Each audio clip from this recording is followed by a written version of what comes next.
свое време почнало е многу одамна, меѓутоа најголем подем имале се кад се биле занатлии на едно високо ниво, пуна чаршија занати, многу занатлија имало, они седи у доќан, шиев или куцав тамо, работи на ципели или било што и посматра прожамо и кој што проваѓа.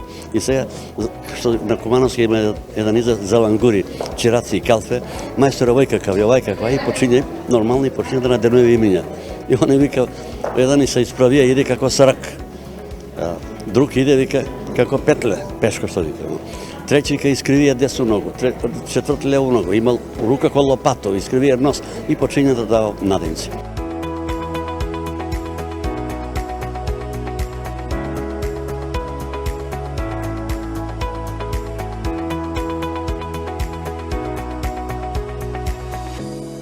Верујте, од истражување сам заклучил дека нема утка ако ти даде чаршија надимак.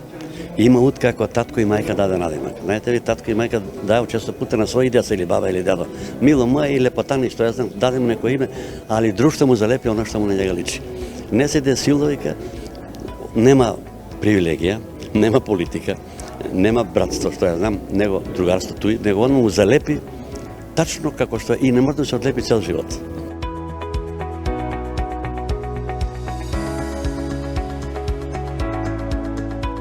Повише има домаќа животиња, конј, вол, кобила, магарица, магаре, прљак, свиња, гуска, не знам, петле. Имamo домаќа животиња, диве, влекачи, змије, гуштери, не знам, бува, вршка, татабице.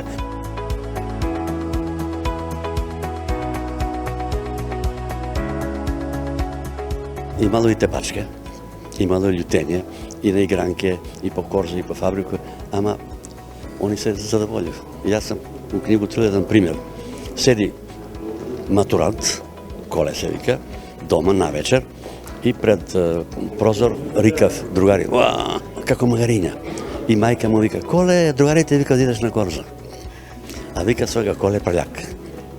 Значи, имало љутење, али се навикне, после се прилагоди се, па дури му е мило.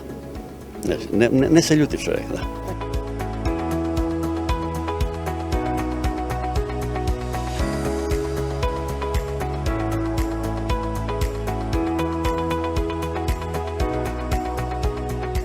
И јас се надам да млади би требало да продолжи да истражуваме како кумановци, сме дужни за наше Куманово да оставиме некој белег како е било едно време, да може други да знаат како е било и они да остават за наредни генерации.